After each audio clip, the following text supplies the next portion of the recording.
According to Garud Puran, after a person is dead, it travels to Yamlok. Okay, so the soul of that person travels to Yamlok, where its entire life is reviewed, and it chooses its parents. That's right. Every person, every soul here has chosen his own life story, not just the parents, and they choose this according to their past desires and their past karmas.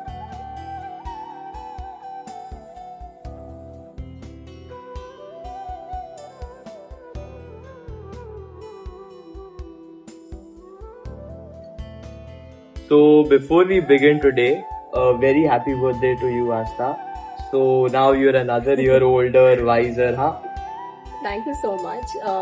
Honestly, it feels good. But birthdays are funny to me. I always think like, who are we celebrating on this birthday? Like celebrating me? Like who is this me that we are celebrating?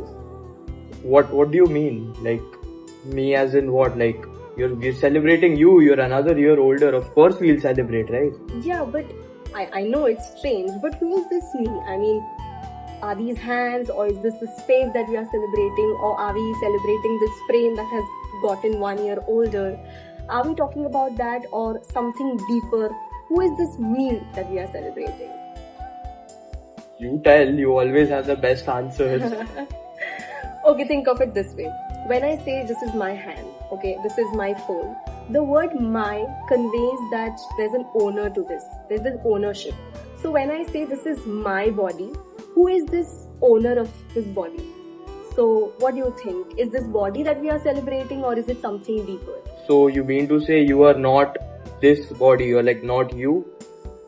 Okay, let's get it simple. So imagine you are sitting in a car, okay, and you are the driver. So your car may have scratches, sometimes it may break down, and sometimes it may just completely stop functioning. So when that happens, you as a driver, you get out of the car, right? You don't sit in that car. You get out of the car and you get inside another car which is properly functioning. So what we are talking about is the soul, the Atma. So when our body becomes unusable and old, our soul, it just changes body. You understand now? Oh, so you're trying to tell me you are not this body, but you are the soul. So Absolutely. And it's just like clothes that we wear, okay? Krishna says in the Gita that just as we put on new garments giving up the old ones, similarly, the soul gives up the old and the unusable bodies and it gets into another body. So what I'm trying to say is the body is not the real me. The body might fade away, but the soul, it continues. Oh, so you're trying to tell me that like you're not this body, but you're the soul, and you're trying to go reach towards Krishna, right? Yes, absolutely. I'm talking about the soul, the Atma, which is the essence of life, which is the divine reality. Because we are just like changing bodies. Basically, when you put on new garments or when you put on these new clothes, you might take care of your clothes. You fit them, you fit well into them. And there are some clothes that you're also attached to.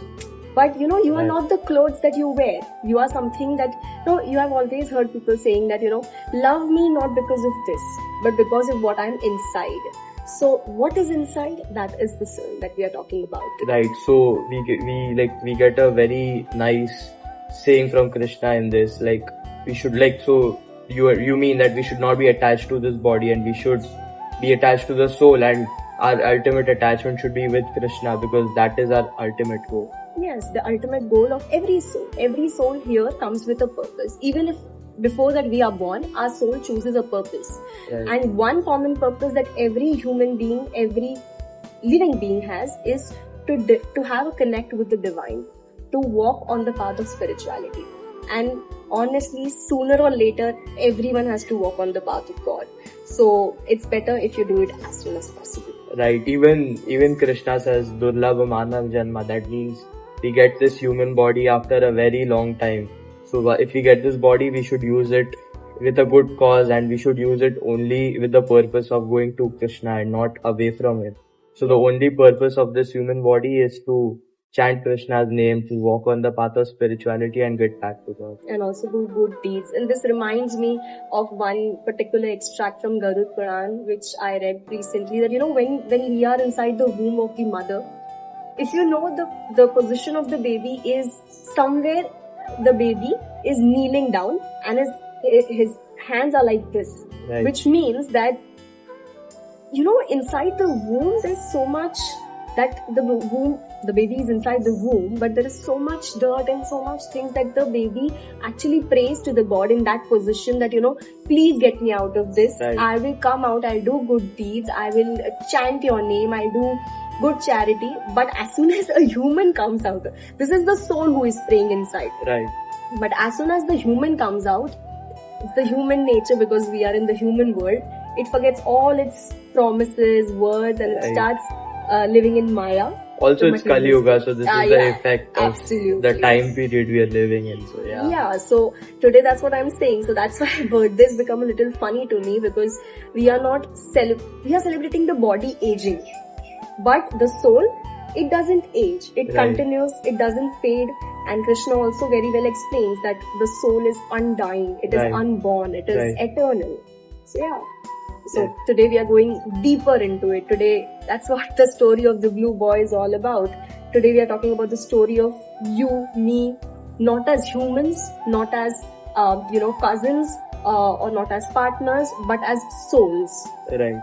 So yeah, but I must say, you always ask me the most mind-blowing questions. Yeah, so let's get those mind-blowing answers out of you today. Sure. So let's talk about that. In fact, in the Gita, Krishna also says how the soul is unharmed by all this material nature. Like, it cannot be cut by weapons, or like it cannot be burnt, it cannot be drowned. So what is your say on that? Yeah, like according to the Hindu rituals, we burn the person who is dead. So when we are burning, you have to always remember, so when you attend a funeral next time, you are burning the body.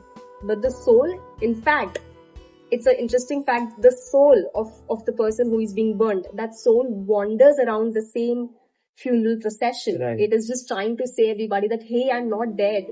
But what we are trying to focus here is what Krishna says, that no matter if the body of the person, you are burning it or it is drowning in the ocean, whatever it is, the soul, it doesn't die. Right.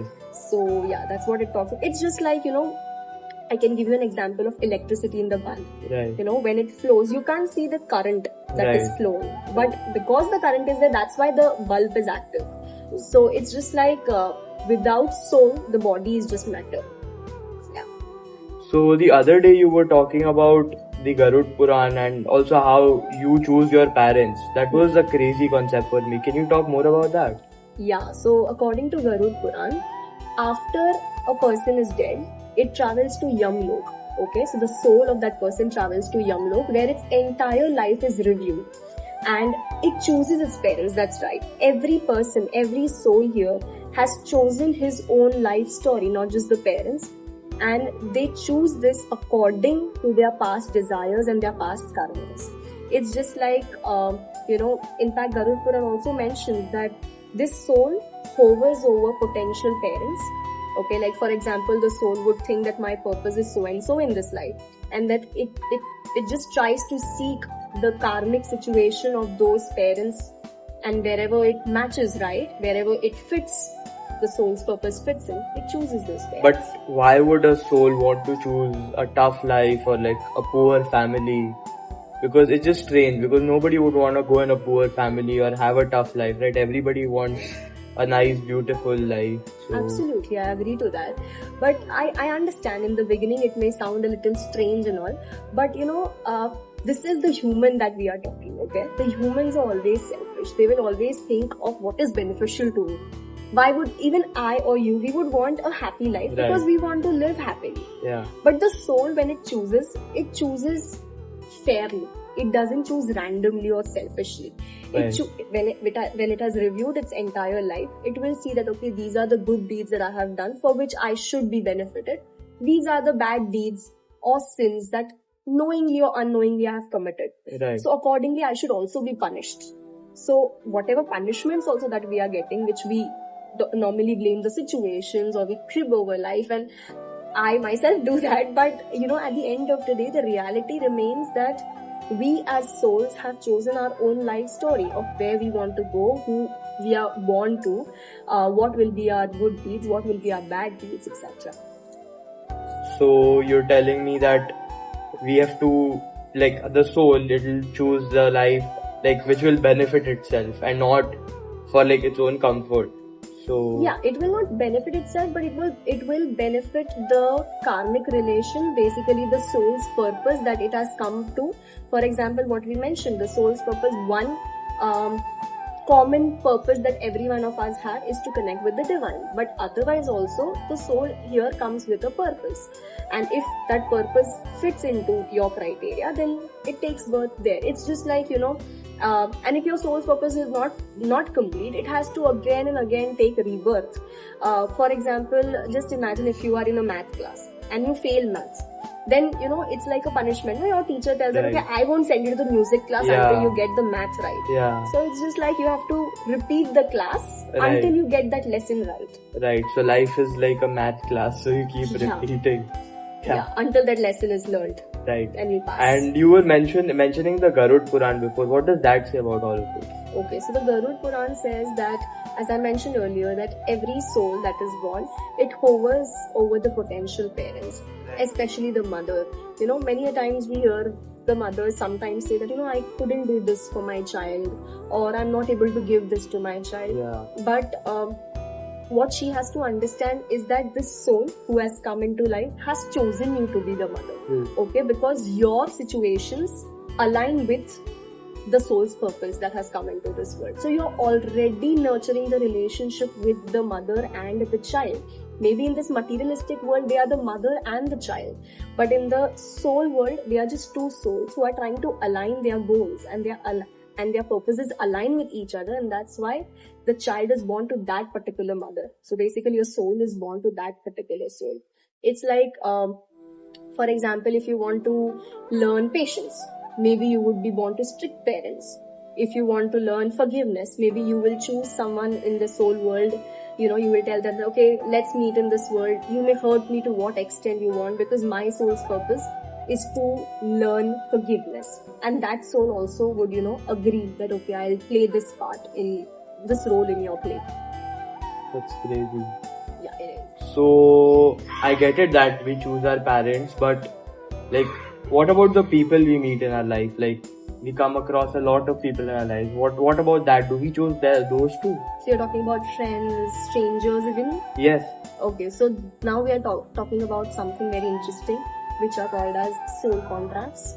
So soul contracts is basically an agreement between two souls that, we decide in the soul world that, okay, hey, let's meet each other in this world and let us help each other grow.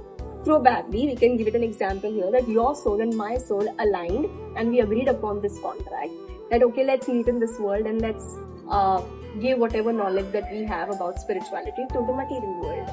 So yeah, it's how it is. So you're telling me this is all pre-planned, and like I probably met you before and we discussed that we're gonna do this podcast or something? Yeah, probably, as souls we would have met. It's just like, this is a play.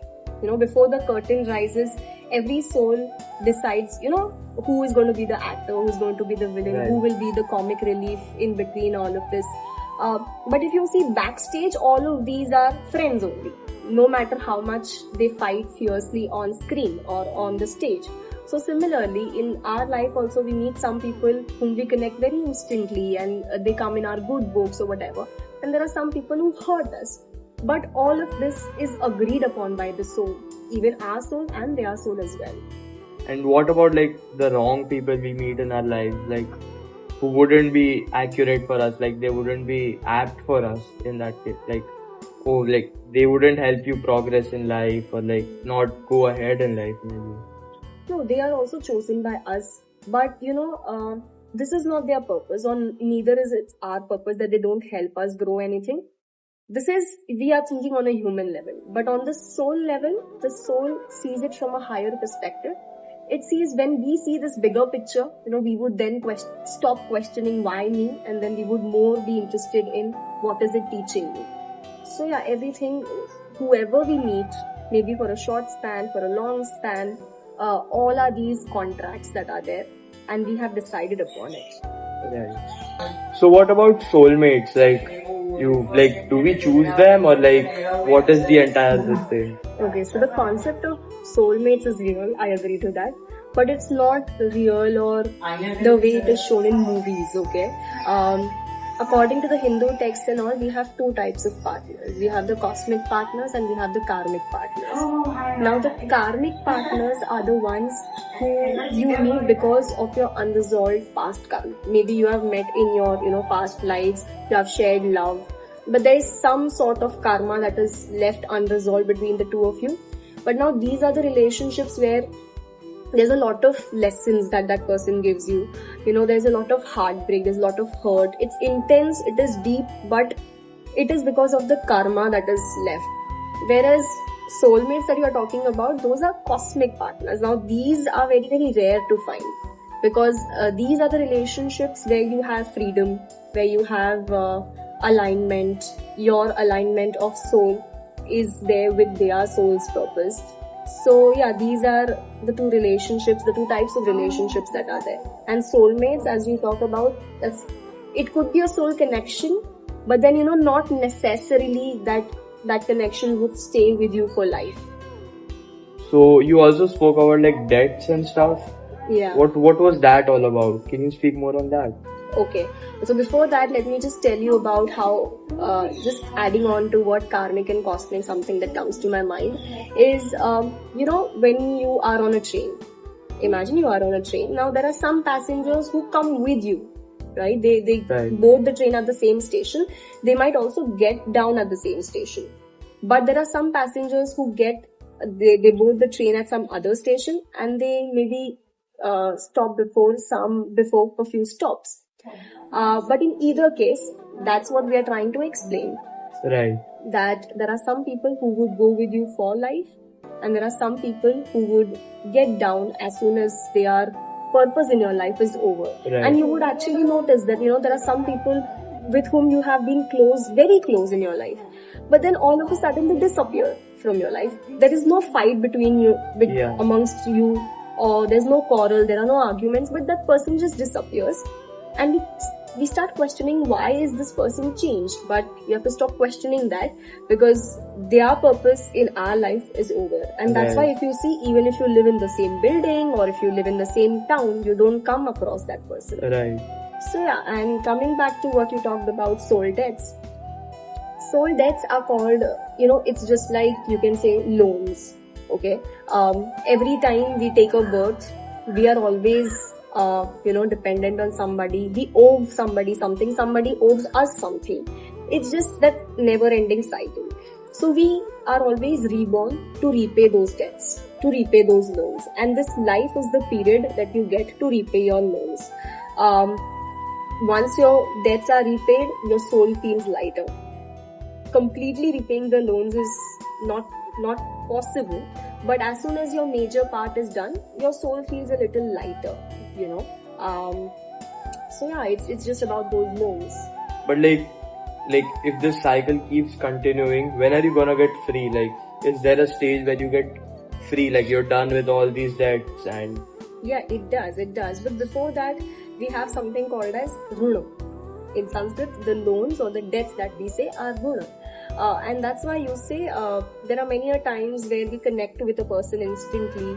Maybe we have not met that person many a times, but we just feel that, I've met this person before. Maybe you might have met in past life. That's a high probability.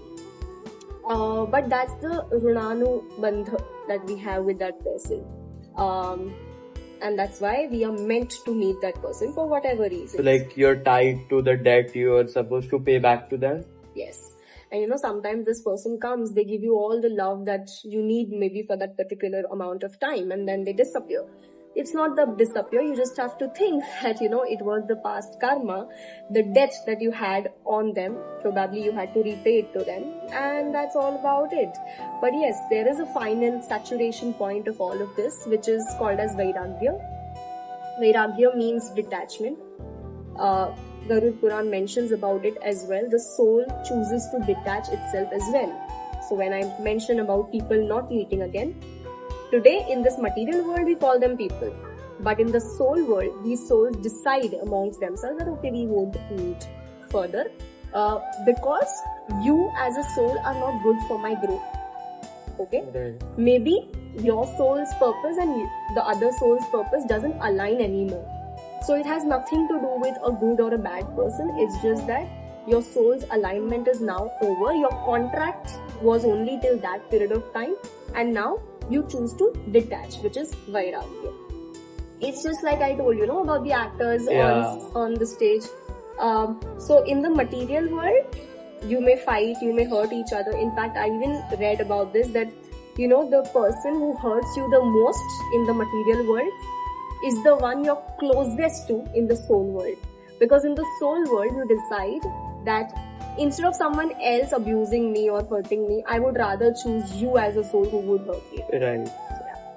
So you're telling me that I can still love my family without doing like anything, or like without wanting something? Yeah, absolutely. I mean, detachment is not running away from the life, or it's not about ignoring people. It's just about doing your actions but not expecting anything. This reminds me of what Krishna says in Gita, that just do your duties, do not be attached to the fruits of that action. Right. So we spoke about all of this, and so now what do you soul decks and all is fine, but what's next? What happens after all of this? Okay, so see, it's very necessary that the soul has to balance the soul debts and the soul detachment. Now, there are many times where you hurt a person or you break someone's trust. Now, this is the part where I feel that it is very underspoken about. You have always heard this phrase called "I am heartbroken," okay? Or this person has broken my heart to the core. My heart is in pieces. All the idioms that we have heard about heartbreaking.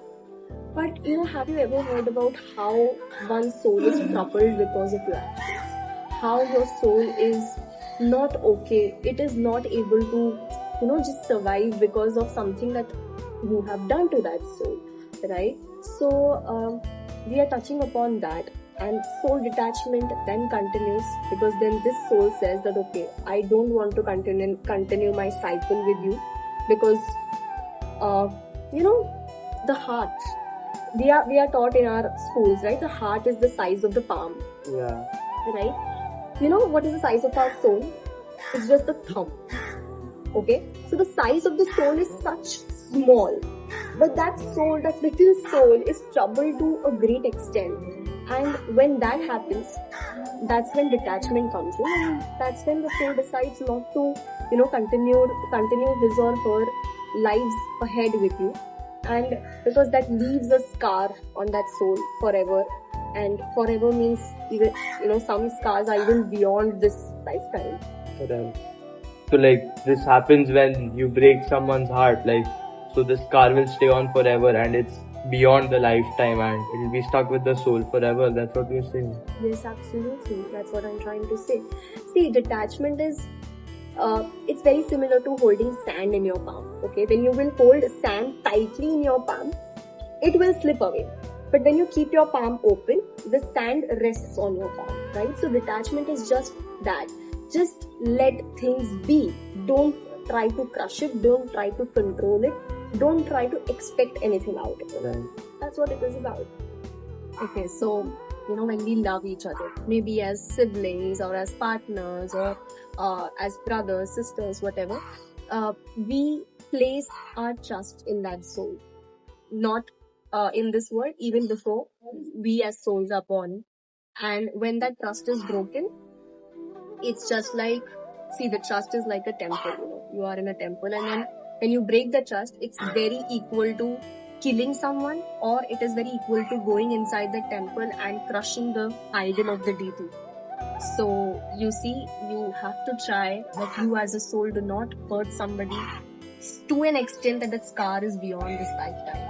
And what happens when we make mistakes, unknowingly breaking someone's heart, or unknowingly hurting someone? Mistakes do happen, I agree. With me also, I mean, I as a soul might commit mistakes, you as a soul might commit mistakes. But then there is always forgiveness. And a soul forgives easily when you know that this is done unintentionally, or if the apology is very sincere. But what happens is, every time you hurt a soul knowingly, you know that okay, if I do this soul is going to shatter to another extent. Then you are not just leaving a scar on their body, but on their soul forever. And that's where the soul then detaches itself and it says that, I release this connection, not out of anger or not out of hurt, but it's just out of alignment of soul's purpose with you and me, that okay, it is not safe. We both need to grow and our ultimate goal is to reach the divine. So again, the body is not that's not our role. The soul is what it is. And then what happens next? Like, what's after all of this? After all of it, I think the best way to, heal your soul is, in fact, every soul can heal if you have committed a mistake, forgive. Like, ask forgiveness. Even if the opposite soul doesn't forgive, you ask forgiveness so that your soul is relieved. Your soul starts its healing process. That okay, I am trying to, rectify my mistake. I have hurt this soul and I ask for my forgiveness so that, I can meet this soul in next lifetime and love better, grow better together, evolve better. And similarly, the soul that has been hurt should also try to release those negative energies and forgive the person, because then that is the way this soul which has been hurt can heal. So this is a very nice place to conclude today's podcast. So we've got a very beautiful teaching today that you're not this body, you're the soul at the end of the day. And forgiveness is the key to living a good life, and the ultimate goal of this soul and this human life is to go to Krishna and to surrender to him. And this is only possible by chanting his names and serving him with all heart, doing good karma and getting all those bonus points to elevate yourself and reach the eternal end point of the soul's journey. Yeah, I would just like to say one line and conclude this in very briefly, that respecting someone's soul, the time you have spent with that soul, the love that you have shared, is one of the highest forms of dharma. And in all what Krishna says is to do righteousness, follow your dharma. So yeah, that's how it is. Yeah. Thank you so much for joining us today. Please do like, share and subscribe to our channel. And also let us know in the comments on what else you would like to know from us. Yes. Thank you so much. Hare Krishna. Hare Krishna.